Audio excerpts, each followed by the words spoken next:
एमती जड़े भारतीय क्रिकेटर क्यारियर केवे जीरो आउट होई नाहंती। जी हाँ दर्शक बंधु, टीम इंडिया एमती जड़े खेला जी कि क्रिकेट क्यारियर केवे भी दिनिकिया फर्माट रे खाता खोलिबा पूर्व अर्थात शून्य आउट होई नथिले। किए से क्रिकेटर जानिछंती कि जदि ना तेबे जानतु तांको बाबद रे ए वीडियो रे।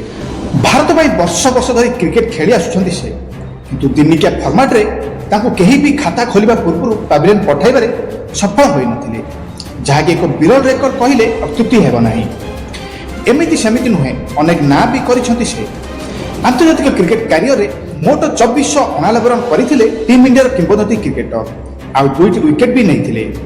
तेबे ओडीआई फर्माट रे केबे शून्य रे आउट होई नथिबा बैटर से हेउछंती यशपाल शर्मा। भारत पाई मोट 42 दिनिकिया मैच खेलिथिबा यशपाल शर्मा मोट 883 रन करथिले, जोंथिरे 4टी अर्धशतक भी रहिछि।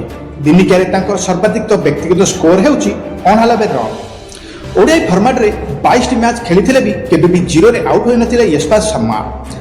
सेतेबेले वेस्ट इंडीज टीम घातक थिला एवं बोलर माने भयंकर बोलिंग भी करुथिले, किंतु यशपाल शर्मा समस्त सामना करुथिले।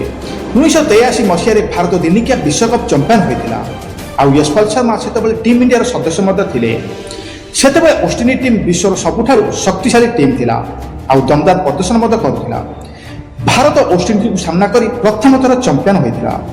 1978 मसीह रे मात्र 24 वर्ष बयस रे पाकिस्तान विपक्ष में डेब्यू करथिले यशपाल शर्मा। परे परे 1979 मसीह रे से टेस्ट डेब्यू मध्य करथिले। 1979 ରୁ 1985 ମଧ୍ୟରେ ସେ ମୋଟ 37 ଟେଷ୍ଟ ଏବଂ 42ଟି ଦିନିକିଆ ଖେଳିଥିଲେ। ଟେଷ୍ଟ ଫର୍ମାଟ ରେ 2ଟି ଶତକ ଏବଂ 9ଟି ଅର୍ଦ୍ଧଶତକ ମାରିଥିବା यशपाल शर्मा ମୋଟ 1606 ରନ୍ କରିଥିବା ବେଳେ ଦିନିକିଆରେ 4ଟି ଅର୍ଦ୍ଧଶତକ ସହିତ 883 ରନ୍ କରି ବିଶ୍ୱକପ୍ ଜିତାଇବାରେ ତାଙ୍କର ଭୂମିକା ବେଶ ଗୁରୁତ୍ୱପୂର୍ଣ୍ଣ ଥିଲା। ବିଶ୍ୱକପ୍ ମ୍ୟାଚରେ ସେ 8ଟି ମ୍ୟାଚ୍ ଖେଳି 240 ରନ୍ କରିଥିଲେ। 2021 ରେ यशपाल शर्मा परलोक घटिଥିଲା, କିନ୍ତୁ କ୍ରିକେଟ ଜଗତରେ ସେ ଛାଡ଼ି ଯାଇଥିବା ଛାପ ଏବଂ ରେକର୍ଡ ଭାଙ୍ଗିବା ବେଶ କଷ୍ଟକର ମଧ୍ୟ ରହିଛି। जी हाँ दर्शक बंधु, क्रिकेट रे एमिति रेकर्ड तैयारी हुए आ भांगे मध्य सेमिति एक रेकर्ड अभूला रेकर्ड रही भारतीय क्रिकेट का नाँ। से क्रिकेट जन होउछंती यशपाल शर्मा। से केबे भी भारतीय टीम पई खेलिबा 42टी दिनिकिया रे ओडीआई फॉर्मेट रे केबे भी से शून्य रे आउट होई जाना, माने केबे भी से शून्य रे आउट होई ना बा खाता खोली के आउट होई ना। जी हाँ दर्शक बंधु, से होउछंती यशपाल शर्मा। 1983 विश्वकप से सदस्य थे, किंतु 2021 रे यशपाल शर्मा को परलोक हो सारी, किंतु तांकर ए अभूला रेकर्ड एपर्यंत कायम रही, जे कि केबे भी शून्य रे आउट होई नथिले। एमिति जने भारतीय क्रिकेटर थिले जे केबे कैरियर रे भी जीरो रे भी आउट होई नथिले। तो अपडेट जदि आपन मानक भलो लागि थाए तो गोटे लाइक करिवे आ ज्यादा शेयर करिवे, कारण एई बिना क्रिकेट कंटेंट सर्वप्रथम मो चैनल स्माइल बर्ड क्रिकेट रे आपन मान देखिया को पाइबे।